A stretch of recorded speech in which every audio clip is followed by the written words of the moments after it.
Shira POV. 2 araw na nanatili si Nathan sa ospital, pero hindi lumitaw ang magaling niyang ama. Tumawag lang ito kahapon at kinamusta si Nathan, kaya nang magtanong ako kung nasaan ito ay nagkibit-balikat lang si Nathan, dahil hindi daw nabanggit ng ama kung nasaan siya. Galit na galit ako dahil nasayang ang effort ng mga tauhan namin, na nakaposte sa ospital at nag-aabang sa pagdating niya. Talagang career to the highest level ang pakikipagtagwan sa amin ng matandang ito. Matyaga ko namang inalagaan si Nathan, habang nasa ospital kami. Dito man lang ay makabawi ako sa kanya. Sana lang mas maalala niya yung magagandang memories, kapag wala na ako sa buhay niya. Are you ready? Tanong ko kay Nathan, habang inaayos ko ang ilang gamit niya sa bag.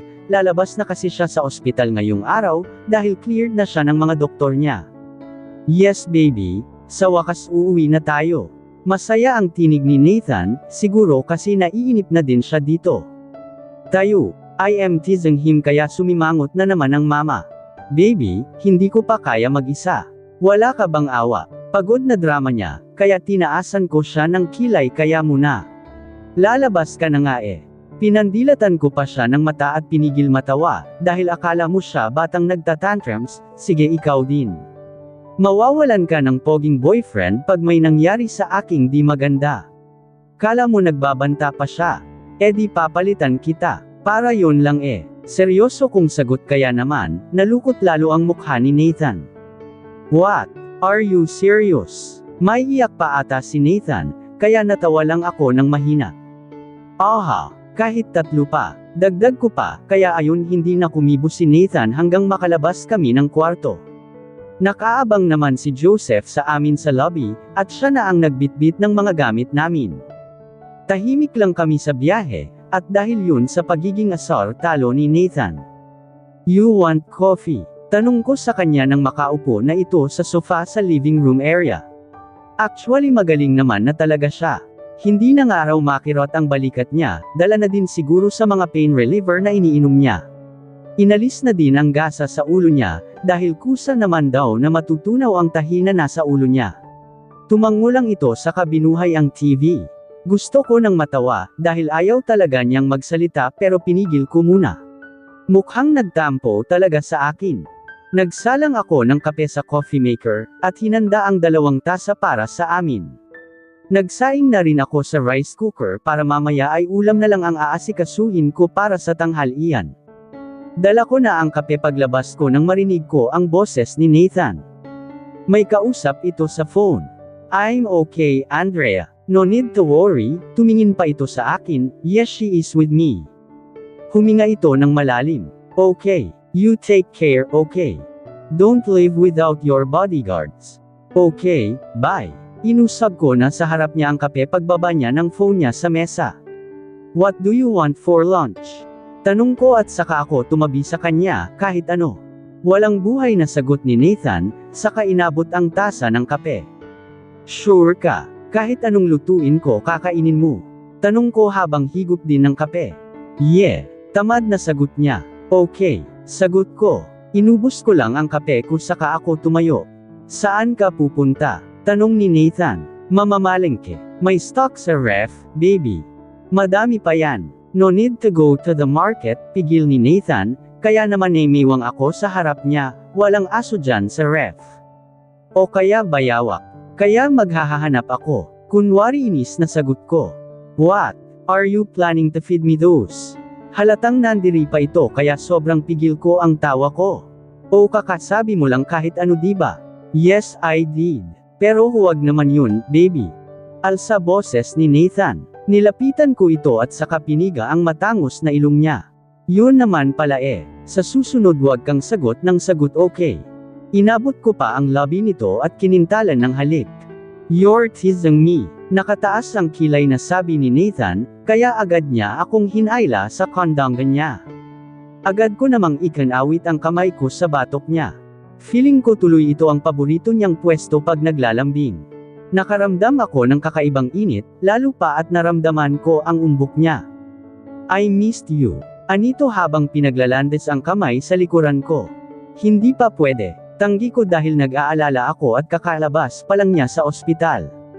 Kaya ko na, Kulit ni Nathan, saka inabot ang lobby ko at siniil ng halik. Aminado naman ako na na-miss ko din siya, pero kasi natatakot ako baka mapano siya.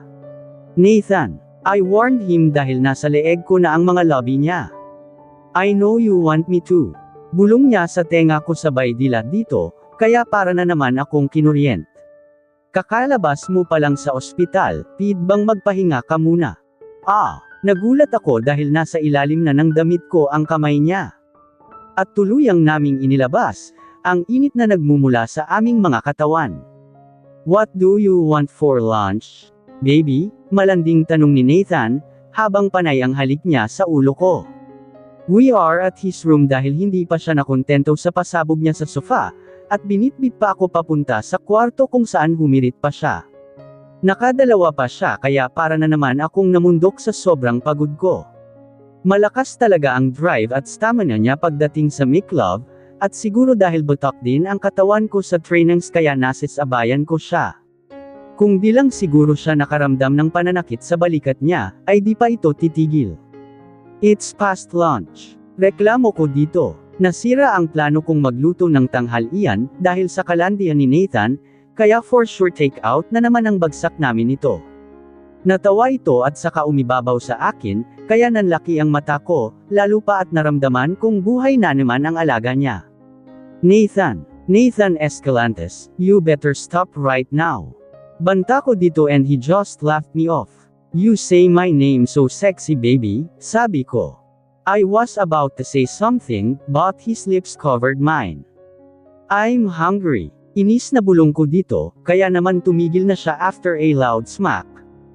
O-order na ako ng food. Sabi ni Nathan, at saka ito tumayo at naglakad na hubad papasok sa walk-in closet. He is so sexy. My gosh. Nahiga pa ako sandali nang matapos magbihis si Nathan. Lumapit pa ito sa akin at hinalikan ako, bago lumabas ng kwarto. Nakakalunod na talaga ang sweetness niya. Hanggang sa magpasya akong mag-shower na, dahil pakiramdam ko amoy akong ewan. After my shower ay lumabas na agad ako sa kwarto, dahil naalala ko ang damit ko na pinaghahadjust lang ni Nathan kanina. Baka mamaya may biglang pumasok, at makita iyon, nakakahiya. Pagkababa ko ay nakita ko siyang nakaupo sa sofa while talking to someone. Papasok na ako bukas, don't worry, ako na bahala doon, tell Valin to fix my schedule. Alright, thanks. Pinatay ni Nathan ang phone, at ibinaba sa mesa sa kasamandal sa sofa. Papasok ka na ba bukas? Are you sure? Tanong ko dito habang sinusuyod ng mata ko ang buong sala, para hanapin ang mga damit ko, pero hindi ko naman makita. I need ta. Marami ng pending sa office that needs my attention. Parating na yung food natin, he simply said. Where are my clothes? Tanong ko dito, iuwi ko kasi yun bukas, para naman mapalabhan ko kasama ng ibang mga damit ko. It's in the laundry area, sagot ni Nathan. Tumango na lang ako dahil narinig ko na ang doorbell sa labas. Iyon na siguro yung pagkain namin. Pakiramdam ko may heart ang mga mata ko, nang maamoy ko na ang pagkain na ipinasok ni Nathan. Gutom na talaga ako at kasalanan niya ni Nathan. Agad kong inayos ang mesa, at isinalin ang mga pagkaing dumating. Tiyak na sa mamahaling resto na naman niya ito in-order, dahil hindi naman ang tipo niya ang kakain sa turo-turo lang. Naupo na ako agad at nagsandok na, dahil feeling ko kinakain na ng malaking bituka ko ang maliit na bituka sa sobrang gutom. Hindi ko na nga nilagyan ng pagkain ang plato ni Nathan, na gaya ng nakagawian ko. Galit-galit muna kami ngayon kaya bahala siya sa buhay niya. Hey, dahan-dahan lang. Natatawang ani nito, kaya inirapan ko siya habang sumusubo ng pagkain. Kasalanan mo te. Anong magagawa ko kung gutom na ako? Nilunok ko ang pagkain sa bibig ko, at hindi ko alam kung naintindihan ba niya ang mga pinagsasabi ko. Kahit na, dahan-dahan para kang may kaga. Sabi ni Nathan, sabay subaw din ng pagkain niya. Anong oras na kaya? Tanghal iyan pa bata? Suck. Sagot ko sa kanya at samubo ulit ako ng pagkain. Masarap naman yung lunch mo kanina Tujo ni Nathan, at namula ang pisngi ko nang maunawaan ko ang sinasabi niya. Napangisi pa ito sabay taas baba ng kilay. Mamayang dinner gusto mo ulit? Panunukso pa nito sa akin. Maglubay ka na hautang na loob, baka hindi na ko makauwi nito bukas. Inirapan ko pa siya at saka ko tinuloy ang pagkain, habang siya tumawa lang. Busog na busog ako, kaya naman si Nathan na ang nagligpit ng kusina. Dumiretso ako ng sala at nanood muna ng TV, nang biglang may nag-doorbell. Tumayo naman ako at binuksan iyon, at bumungad sa akin ang isang lalaki na di nalalayo ang edad kay Nathan. Napako pa ang tingin ko sa kanya, dahil ang gwapo din ito talaga. "Hey miss, are you okay?" Tanong niya at gusto ko tuloy mahiya, dahil literal na nakatanga ako sa mukha niya. Yeah, ano nga ulit yun? Tanong ko dito and he smirked. "Is Nathan there?" Tanong niya. "Baby, sino yan?" Narinig ko ang tinig ni Nathan sa likod ko, kaya napalingon ako dito. "Floyd." Tila gulat na tanong nito. Umalis ako sa tapat ng pinto, at nagyakapan naman ang dalawa. "Nathan." Masayang bati naman ang tinawag niyang Floyd, habang tapik-tapik ang balikat ng pinsan. "Kailan ka pa dumating?" Tanong ni Nathan saka sila pumasok sa loob. "Kahapon pa. Nakalabas ka na pala sa ospital kanina, kaya dito ako tinuro ng secretary mo." Kwento nito saka sumulyap sa akin. "Oh by the way Floyd, this is Shira, my girlfriend.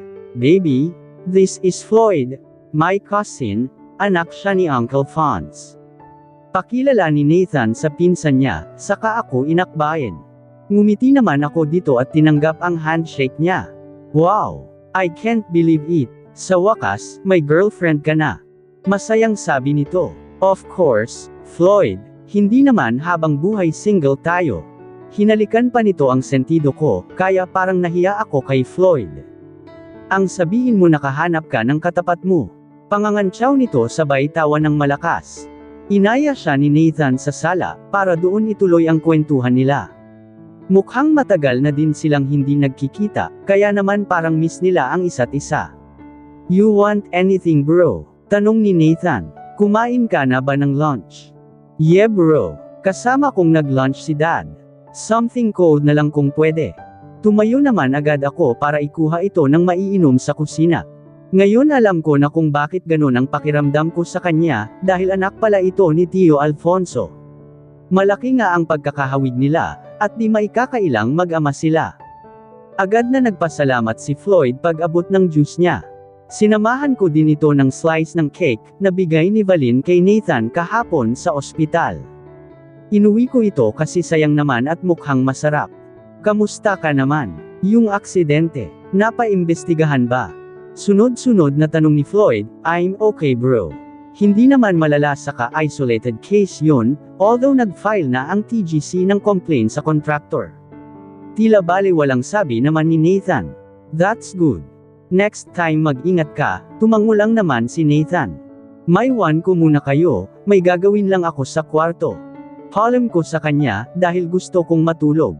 Inantok ako sa sobrang kabusugan ko.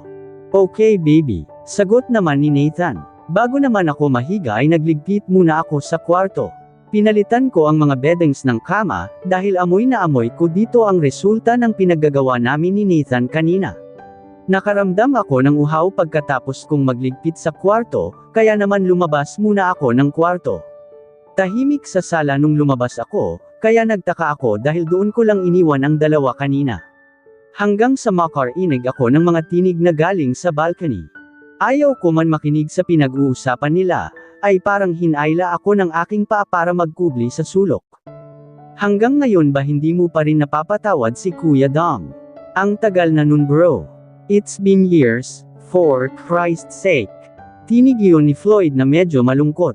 "Alam mo kung ano ang ginawa nila sa akin, bro. Kaya kung harapin ang kuya mo, pero ang ibalik ang dati. Hinding-hindi na mangyayari yun." Matigas ang boses ni Nathan, at halatang galit ito. Hindi rin sila nagtagal ni Jade. Kinabahan ako nang marinig kong banggitin ni Floyd ang pangalang iyon. "What?" Halata naman ang gulat sa tinig ni Nathan. "Nagparaya na nga ako tapos ano? Hindi pala nila paninindigan. Akala ko ba mahal nila ang isa't isa?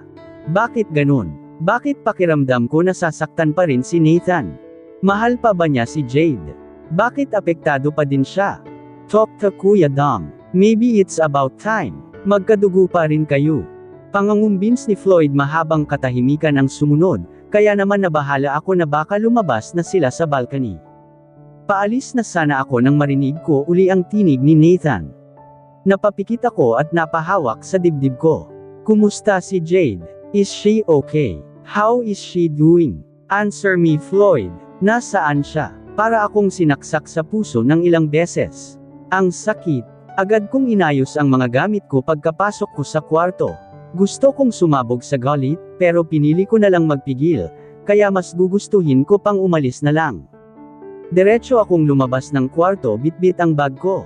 Nasa sala na uli ang dalawa, at nag-uusap pa rin ng seryoso, kaya naman napaalang na lang ako. Ano, sa sobrang seryoso ba ng pinag-uusapan nila tungkol kay Jade, ay hindi na malayan ni Nathan ang paglabas ko. Tumikim ako sa likod ni Nathan, kaya naman nagulat pa ito at tumayo bigla. Shira, gulat na sabi ni Nathan habang nakakunot ang noo. Wow. Kanina baby, ngayon Shira na lang. Ambilas naman ata ng transition. Uuwi na ako. May importante akong lakad mamaya. Alam ko dito. I looked at him pero agad siyang nagbaba ng mata, which made me roll my eyes. Hindi na rin ito kumibo, kaya nagsimula na akong humakbang papunta sa pinto. Ihahatid na kita. Tila naman nakabawi sa pagkabigla si Nathan, pero umiling ako. Nasa baba na sila Nadja. Okay lang. Iling ko dito at saka ko binuksan ang pinto, at tuluyang lumabas ng penthouse. Hindi pa ako nakakalayo nang maramdaman ko ang kamay ni Nathan sa braso ko, sabay yakap sa akin. Hindi naman ako kumilos at hinayaan ko lang siya. I'm sorry. Bulong nito. Humigpit lalo ang yakap niya sa akin. Alam kaya niya na narinig ko ang mga pinag-usapan nila kaya siya nagsusorry. Bakit ka nagsusorry? Tanong ko habang pigil ko ang boses ko na may piyok. Because I'm an ass. He answered. Hindi ko alam kung ano ang drama niya pero ako, gusto ko munang makahinga kaya kinalas ko ang kamay ni Nathan, na nakayakap sa akin. Hinayaan lang naman niya ako sa ginawa ko. Siya pa rin ba? Lakas loob na tanong ko, at nang hindi siya sumagot ay tumango na lang ako, at tumalikod para maglakad papunta sa elevator. Pinilit kong magpakatatag, kahit pakiramdam ko ay mabubuwal na ako. Mahal kita. Napahinto ako sa sinabi ni Nathan, at tuluyang nalaglag ang mga luha ko, pero kinaya ko pa ring tatagan ang boses ko. Maybe 2 months ago. Pero ngayon, hindi ka na sigurado. Hindi yun pagtatanong sa part ko kundi isang deklarasyon. No, hindi ganun yun. Niyakap niya uli ako mula sa likuran ko, pero sa ngayon, ayaw ko munang magpadala. Ikaw ang mahal ko, please baby, maniwala ka naman. Hinalas ko uli ang braso niya, at saka ako nagpatuloy sa paglakad. Pabayaan mo na muna ako, please. Those are my last words. Hinayaan naman niya akong makaalis, at kahit gusto ko nang humagulgol ay pinigil ko ang sarili ko. Kung talagang mahal niya ako, kahit lumuhad siya sa harap ko para hindi ako umalis gagawin niya. Pero sa nangyayari, nararamdaman ko na hindi nabuo ang pagmamahal na sinasabi ni Nathan. Nakarating ako sa kondo at doon ko ibinuhos lahat ng luhang kanina pa nagbabadyang kumawala sa mga mata ko. Ito na siguro ang sign para tigilan ko na si Nathan, tutal naman ay nakuha ko na ang gusto ko sa kanya. Tatay na lang niya ang kailangan ko, at pagkatapos nun sisiguruhin kong hindi na magkukross ang landas namin. Pero ang sakit, sobrang sakit na marinig ko iyon. Mahal niya ako, pero bakit parang hindi na siya sigurado? Akala ko ba galit siya kay Jade? Pero bakit nang malaman niyang hiwalay na ito sa pinsan niya, ay biglang concerned siya? Panay ang tawag ni Nathan, kaya naman minabuti ko na lang patayin ang phone ko, dahil wala akong balak kausapin siya. Sa sobrang sakit ng nararamdaman ko ay nakatulog ako. Madilim na nang magising ako at wala pa din sila Nadja. Nagbanyo muna ako, at pagtapos saka ko kinuha ang phone ko, para matawagan ang mga kaibigan ko. Nasaan kayo? Tanong ko kay Hazel, dahil siya lang ang sumagot sa tawag na sa kasino kami. Nakalapit na si Tanya kay Alfonso. Hindi ko alam ang nangyayari, dahil sa pagtutok ko kay Nathan noong ma-accident siya, kaya naman nakaramdam ako ng hiya sa mga ito. Ayaw kong isipin nila na nawawala na ang focus ko sa misyon, kahit na yun naman ang totoo. Wala pa bang update kay Norman? Tanong ko. Negative pa din. Pati sa mga contacts natin sa airports, at sa mga pantalan ay sinasabi na walang trace na lumabas ng bansa si Norman, so it's either nandito siya o lumabas ng bansa using a private vehicle. Mahabang paliwanag ni Hazel, sige. Mag-ingat kayo. I'll see you later, paalam ko dito. Nandito ako sa unit. Pahabol ko pa. Bakit? Alam kong nagtataka sila, dahil sinabi kong bukas pa ako uuwi. Mamaya na. Sige na, ingat kayo. Pinatay ko ang phone dahil tiyak magtatanong pa ito, at ayoko pang pag-usapan sana ang nangyari. Dahil nasasaktan ako, hindi ko pa nailalapag ang phone ko ay nag-ring na naman yun. Hindi ko pinansin at hinayaan lang yun, at saka ako nahiga ulit. Mabigat ang katawan ko pati ang puso ko, at tumulong muli ang luha ko.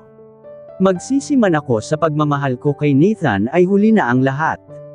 Nasaktan na ako at wala na akong magagawa doon. Ang tanging solusyon na lang ay ipagpatuloy ang kailangan kong gawin.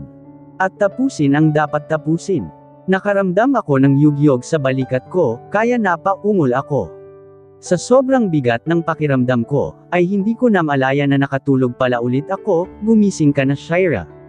Utos ni Tanya, na hindi tumigil sa pagyugyog sa akin. Anong oras na ba? Pupungas-pangas na tanong ko saka ako bumangon. 11:00 na ng gabi. Kumain ka man lang ba ng hapunan? Tanong ni Nadia sa kanaupo sa harap ko. Hindi ako nagugutom, iling ko sa kanya. Tumayo ka dyan at mag-uusap tayo. That's an order, lalo pa at galing kay Hazel kaya sumunod na ako nang lumabas sila lahat ng kwarto. Naupo agad ako sa sofa, habang tahimik lang silang nakatingin sa akin. Anong nangyari? Maautoridad ang boses ni Hazel, kaya kailangan kong sumagot dahil kung hindi ko gagawin yun, panigurado gagawa siya ng paraan para malaman ang totoo. Napaiyak na lang ako kaya nagulat sila. Tumayo si Tanya at agad akong dinaluhan. Hinayaan muna nila akong ilabas ang luhang kanina pa di maubos-ubos. Masakit na ang mata at lalamunan ko sa pag-iyak, at nagagalit ako sa sarili ko, dahil ang hina-hina ko pala pagdating sa pag-ibig. Naikwento ko naman sa kanila ang nangyari, at tahimik lang silang nakinig. Yan na nga ba ang sinasabi ko? Sabi ni Hazel kaya napaiyak uli ako. Bakit hindi muna kayo mag-usap? Pakinggan mo kaya ang paliwanag niya. Tanya suggested, habang hinahagod ang likod ko. Ang akala ko naka-move on na siya. Akala ko ako na ang mahal niya pero bakit ganun? Bakit parang nagdadalawang isip na siya? I sold in between my sobs. Kaya nga hayaan mong magpaliwanag. Hear him out. Kung hindi maganda ang paliwanag niya saka ka mag-decide. Sagot naman ni Nadia, ngayon pa lang kung makaiyak ka na wagas. Paano kung matapos na ta? Di ba ang plano mo iiwan mo siya? May pagkastigo ang dating ng boses ni Hazel. Umiling ako sabay sapo sa ulo ko. Masakit na ito dahil sa kakaiyak ko, idagdag pang wala pa akong kain ng hapunan. Anong gagawin ko? Nalilitong tanong ko. 2 options, you stay or you go. Hazel firmly said pero para sa akin, parehong masakit. Parehong nakakadurog ng puso. Huminga ako ng malalim sa pag-asang mabawasan ang sakit na nararamdaman ko. Kumusta pala ang lakad niyo?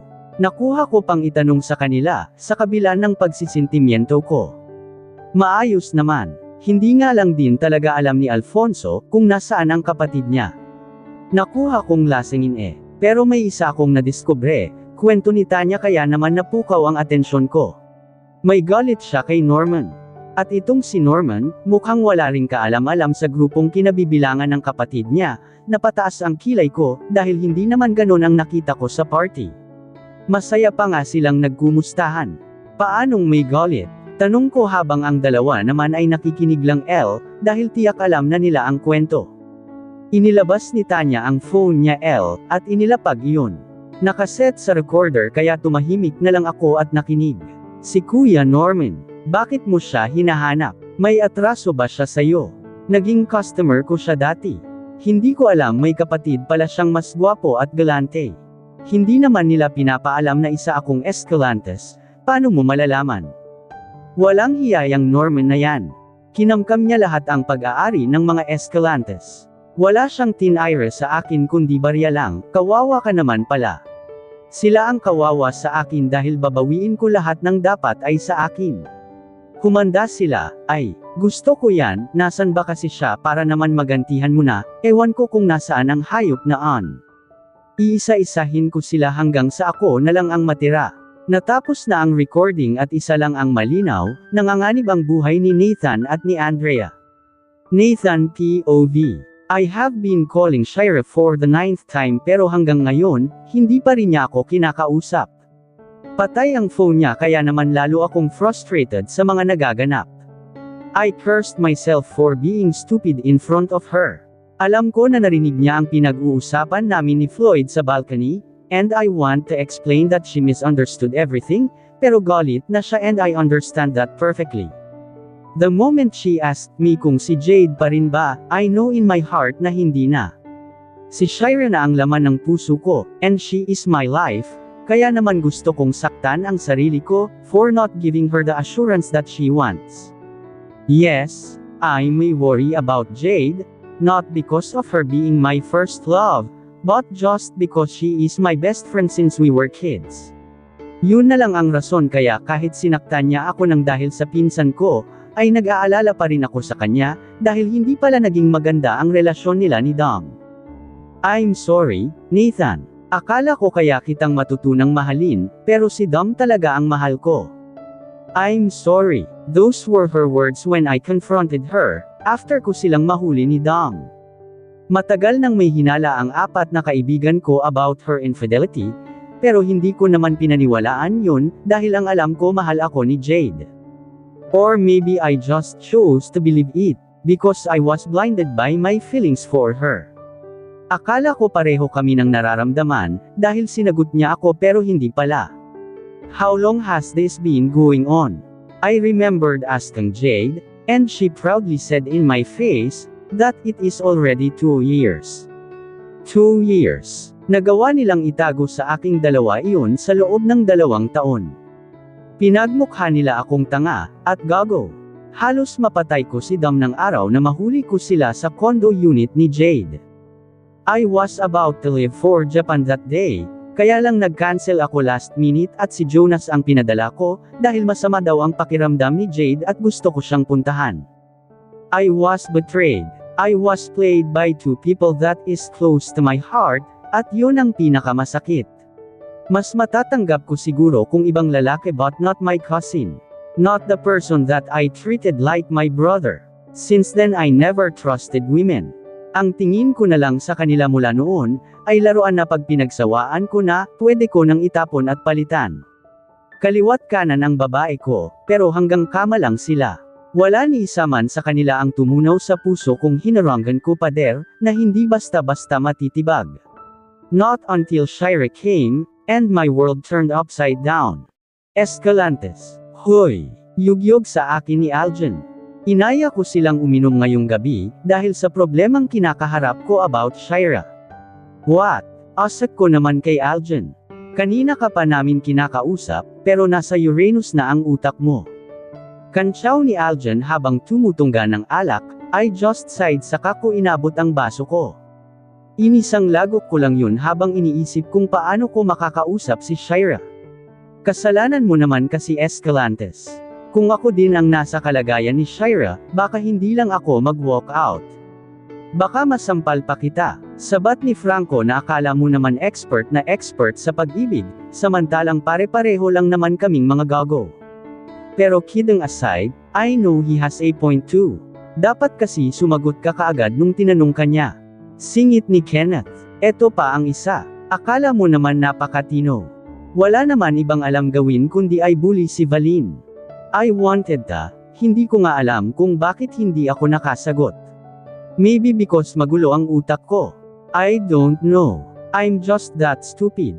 My voice cracked, because I really wanted to cry right now, thinking na hindi ko na makikita ulit si Shira.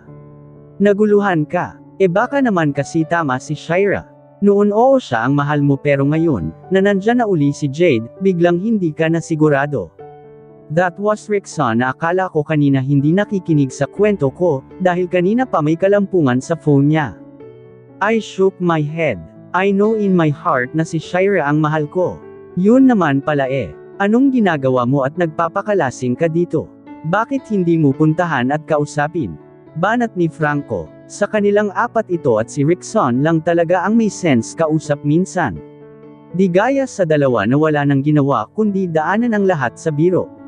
Kaya ako, never ako magseseryoso sa babae. Ayokong mamroblema. Iling ni Kenneth habang panay ang sipat sa mga babae, na nasa tabi ng mesa namin. Gago. As if naman may seseryoso sa'yo, Medina. Heto na naman ang dalawa kaya parang lalong sasakit ang ulo ko. May ambag ka ba sa inuman natin? Wala naman di ba? Kaya pwede ba itahimik mo yang bibig mo, at hindi ka nakakatulong? Palaban na sabi ni Kenneth na halatang buwisit na naman kay Aljan. Akala mo naman siya nakakatulong. Hoy Velasco, itagamot sa ngalang-ngala mo. Pag ikaw nakita kong nagseryoso, at gumawa ng dahil sa babae, pagtatawanan kita. Ipopost ko pa sa social media. Ganting asar ni Aljan, kaya lalong nap-icon si Kenneth. Dumakat ito ng pulutan naming mani, at ibinato kay Aljan. Hoy! Hindi porke ikaw ang nagbayad ng mga ito, itatapon mo na lang. Madaming nagugutom si Raulo. Pinulot pa nito ang ilang mani at isinubo, kaya medyo natawa ako. Bakit ba talaga tayo nagkaroon ng ganyang kaibigan? Buraot na nga duwiyat pa, nakangiwing sabi ni Kenneth. Shut up, both of you. Inis namang saway ni Franco, habang si Rickson ay patawa-tawa lang. Ang iingenyo. Kita nyo nang ang may problema si Escalantes. Ngumiti lang ako umiling para ipahatid kay Franco na okay lang ako. Hindi na ako naapektuhan sa kalokohan ng dalawang ito. Basta ang gusto ko lang ay uminom ng uminom, hanggang kayang tanggapin ng sistema ko. Seriously bro, kausapin mo si Shira at ipaliwanag mo lahat. Maiintindihan ka naman siguro niya, bilang ni Franco sa akin. I will do that bro. Pero hindi muna sa ngayon, gusto ko muna palipasin ang galit niya. Knowing how stubborn she is, alam ko hindi siya makikinig pag galit siya, paliwanag ko dito and he just nodded. Itinaas nito ang baso niya kaya kinuha ko naman ang sa akin, at nakipag-toast sa kanya. Ipinagpatuloy lang namin ang pag-inom. Hinayaan lang naman nila ako, at sila na lang ang nagkwentuhan. Gusto kong lunurin ang sarili ko sa alak ngayong gabi, dahil bukas ay sisimulan ko ng suyuan si Shira. Kung kailangan ko siyang ligawan ulit gagawin ko. Madaling araw na ako nakauwi sa penthouse, at agad kong ibinagsak ang katawan ko sa sofa. Nahaplos ko pa ito habang inaalala ang mainit na tagpo namin ni Shira dito. Ni-mirror ko na naman ang sarili ko, when I realized that I was such a jerk. A total jerk. She gave me her all, pero ako, I broke her heart. Kahit hindi sinasadya, I know I am to blame. I yanked my phone from my pocket and called her. It was ringing, pero hindi pera ni Shira sinasagot. I called her again, and after several rings, she finally picked up. Baby, panipi. She's sleeping. It was obviously not Shira, but one of her friends. How is she? Nilakasan ko ang loob ko na magtanong, kahit alam ko na hindi maganda ang maririnig ko mula sa kausap ko. I heard her sigh. She's been crying her heart out. Kulang na lang lumuwa ang eyeball kakang awa, there is anger in her voice obviously.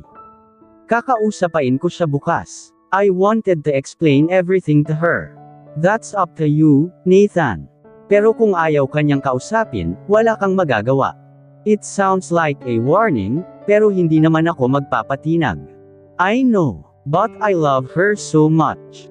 Hindi ako pwedeng sumuko agad. Matigas na sabi ko dito. Okay, that's your call. Bye. Then she cut the line. I meant what I said. Kakausapin ko si Shira agad bukas.